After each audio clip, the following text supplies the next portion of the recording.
Alright everybody, Quantum back here again, and in this video we're going to be taking a look at a very competitive matchup between Ruby Amber, Gaston Maximus. So this is again a deck list that is linked in the description, a little different than the traditional way that you've seen Ruby Amber built.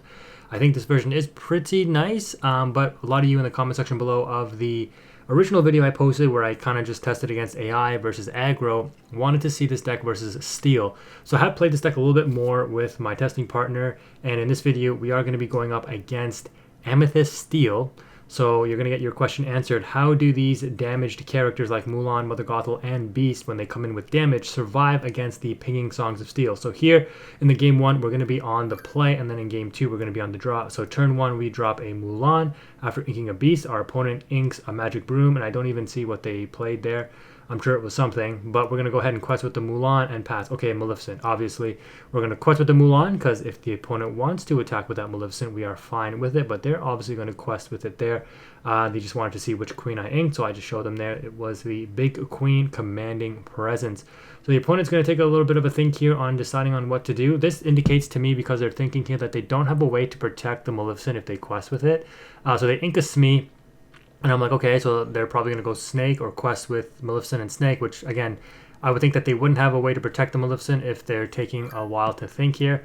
But my opponent does the right play in questing with Maleficent, because if I'm like, yeah, trade out with the Mulan, they would take that trade all day.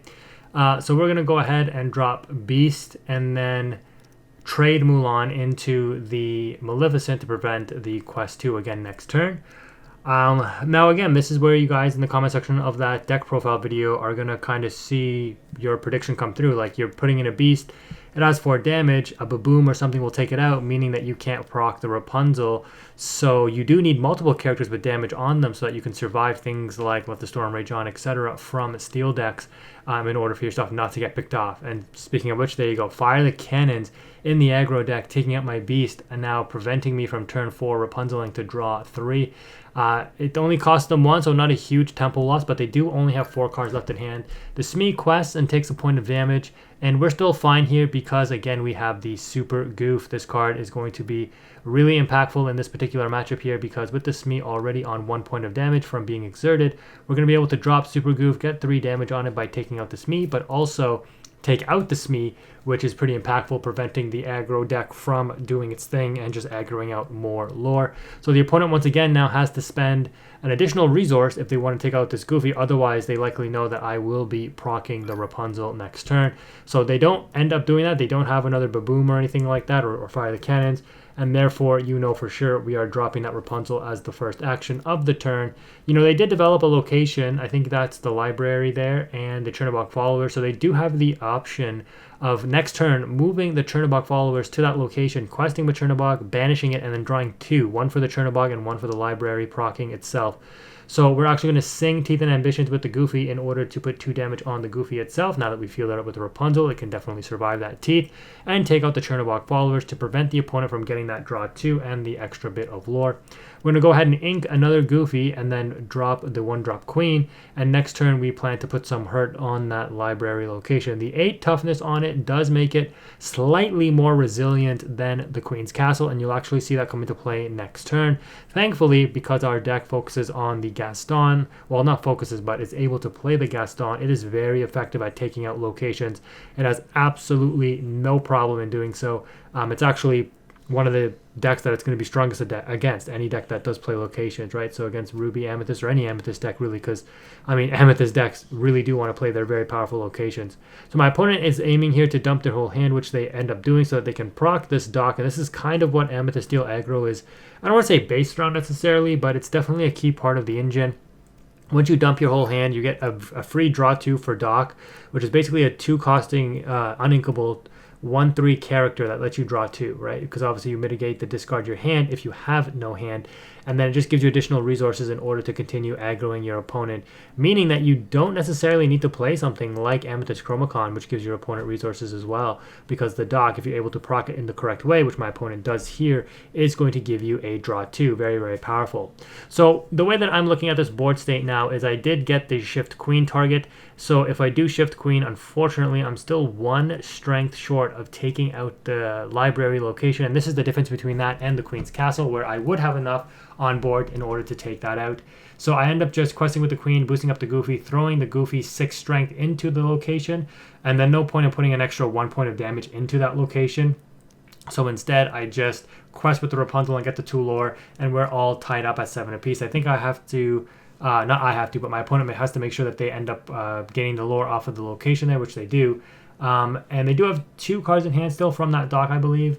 And with 5 ink, they can likely throw down some threats. But let's see what we're going to be able to do to slow them down, if anything. We do have, I believe, that Maximus in hand as well, which can just basically win us the game once we're at 15 and we have a Gaston on board. So that's probably what we're going to aim to do once we develop our board a little bit further here. And this is the problem with Aggro, right? They're running into a situation now where once I start developing that bigger board, they weren't able to run away with the game enough, and now they are basically stuck trying to play board control, which they're definitely not going to win in this matchup because I just have the stronger characters, like just by a mile, right?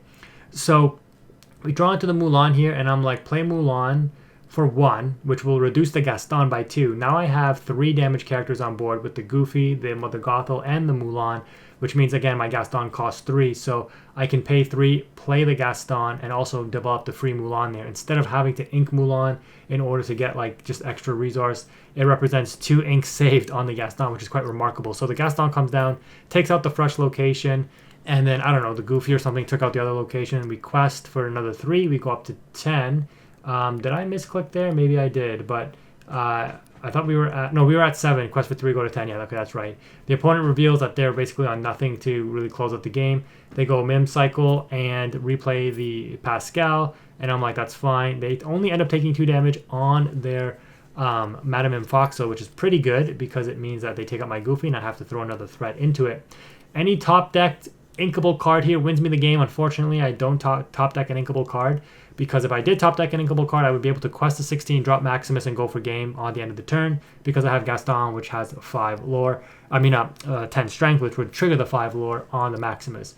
So instead, we're going to just drop another Gaston here, rush down the Mim with the newly dropped Gaston, since we can get some utility out of it, and the already on-board Gaston can just quest for 2. So we do end up going to 16, and if I draw another inkable next turn, I just win the game. The opponent just can't do anything at this point, like I said. Ink a Rapunzel, which is crazy, but just so I can flex and drop the Maximus for a game, we take that one pretty comfortably onto game number 2. So in game number 2, let's see how things play out. I will say that, if this is the best of 2 format, and I know I'm against a hyper aggro deck, I probably opt to keep that sword released card and not try to mulligan like I'm mulliganing blind here. So that was probably a mistake. Keeping that against aggro definitely, would slow them down, I think, enough that I could much more comfortably approach the game on the draw. And that's one of the benefits that a deck like this could potentially have, is when you're in a situation like this and you go first and you're able to just run through the game because you're a tempo-focused deck. And so as long as your tempo's not getting massively disrupted, you should be able to win any game on the play. When you're on the draw for game 2, you know what you need to mulligan for more appropriately, and therefore it gives you a better chance with a tempo-based deck in order to win that best of 2 series, in my opinion at least. Again, that's just theoretical. The opponent here starts off insanely strong with a 1-drop Maleficent into turn 2, another Maleficent, and the Befuddle. And like I said, when your tempo gets disrupted on a tempo-focused deck, this is the result. But you're going to see me get a little frazzled here and trying to play catch-up. And I think I do make a misplay, which I will point out later. So on turn 2, we're going to go ahead and drop the Flynn, which again is going to demand a bigger character from my opponent here. They do have it in the Smee, and they have yet another Befuddle. So they've absolutely just destroyed my board here. Despite me having all the resources in hand, I just can't slow them down fast enough. And these Maleficents are now going to basically run me over with all of their lore gain because I just can't out them. The Goofy is still 2 turns away, this turn and another turn of mine away before I can drop it and start to threaten. And in this scenario, I make a misplay just trying to overthink it because I'm like, play on curve, right? Play the 3-drop. There's no reason to play Sisu other than the fact that it is a 4 willpower body, because it's not going to have any real strength since my opponent only has 1 card left in hand. They're going to draw for turn, likely ink and or just play out their hand, so the Sisu will not get any additional strength. So what I probably should have done here is drop the Mulan and the Flynn Rider together instead of just dropping one 3-cost character, I should say, right?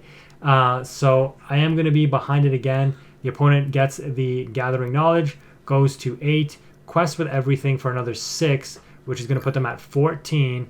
I make a mistake there in like right clicking or something, which adjusts the camera angle. That's fine. I just fix it up and they pass back to me.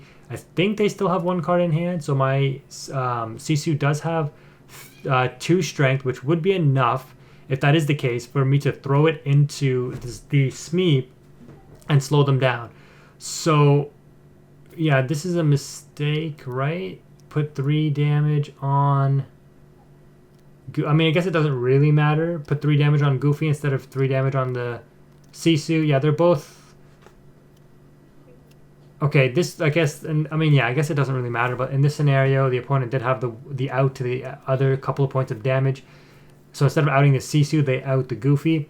But here, what happened, my opponent played the Dock, but they were like, oh no, I should play the Fire the Cannons first. And I'm like, yeah, that's fine.